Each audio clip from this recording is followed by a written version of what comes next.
We're going to move straight on to Meryem Mrhar, the Publisher Accounts Director for Zeotap. And she's going to talk us through no cookies, no IDFA, no problem. Over to you, Meryem. Hi, good afternoon, everyone. So today we'll be talking about the future of addressability online and why we should all feel optimistic about it. So as you know, digital identity as we know it today is being challenged. We've been seeing growing concerns from consumer on how and why data was being used online. Because of those growing concerns, we've seen changes in privacy regulations. We've seen big tech companies make changes to their browsers in the name of transparency and privacy. And this has been happening for a few years.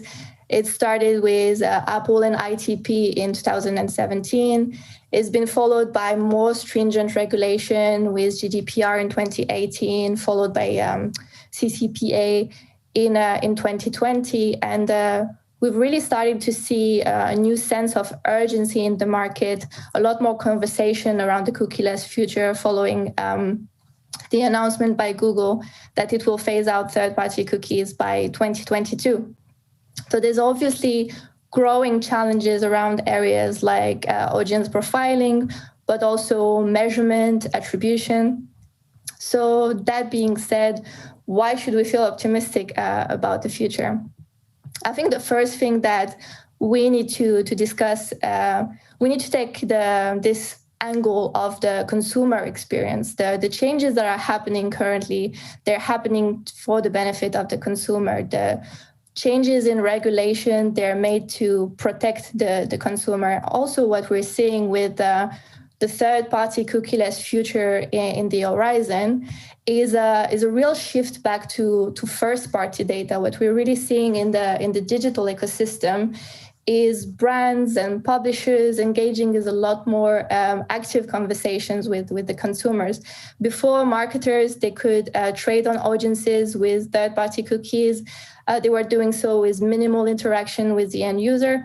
And with the shift back to first-party data, what we're seeing is a lot more active conversations with the internet users. We're giving them choice, transparency, which is really a good thing from the consumer perspective. And also the shift back to first-party data, it also means that the data that is available in the market is much better data. We're having more data quality, more accuracy, which is definitely going to benefit the overall ecosystem. And finally, another thing that is really interesting to see is how, as an industry, we're all coming together to find solutions and really better the ecosystem.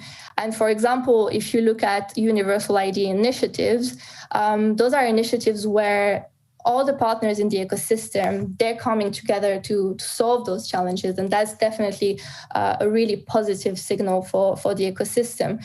So at Zeotap, we really think that universal IDs are a reason to feel optimistic about the future. As I said, it's really an invitation to the whole digital marketing ecosystem to come together to solve the challenge of digital identity. It's essentially a new way to trade in the ecosystem. It's a new way to really link the dots between all the partners in the ecosystem. It enables brands to carry on reaching out their audiences. It enables publishers to carry on displaying relevant ads. It enables better data to transact in the ecosystem, and it also bypasses the challenges that we're currently seeing in the ecosystem. So they're definitely a reason to feel optimistic about the future and about solutions that exist to help us find a new path to digital identity. And obviously, with the clock ticking, we're seeing a lot more vendors out there. There's a lot more partners that are offering universal ID solution. And there's obviously a few key components to look for.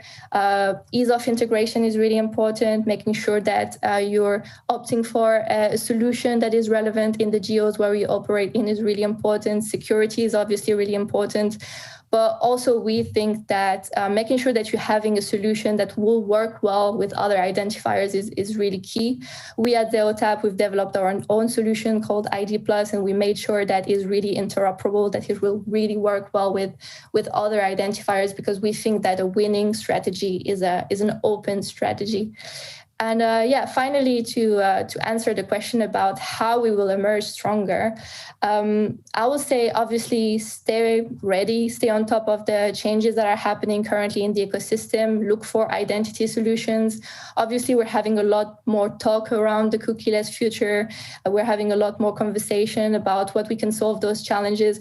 But I think that now is the time to start testing, because we need to future-proof our businesses, but also we need to make sure that we address those changes that are happening today. And also, I think we can only wish for more industry collaboration. And I think universal IDs are a really good testament to the collaboration that is happening currently, and to us coming together to build a better ecosystem. And that's it. I think we've got some time for questions. Great. Thank you so much, Meryem. That's really, really been incredibly informative. And and thanks so much again for talking us through at high speed what is an extremely complicated and rich area. What do you think are the major obstacles from a sort of, psychological perspective for a lot of our publishers and clients and so on to actually just accepting that we are going to have a cookieless future? I mean, is it just that it's just too much for them to imagine?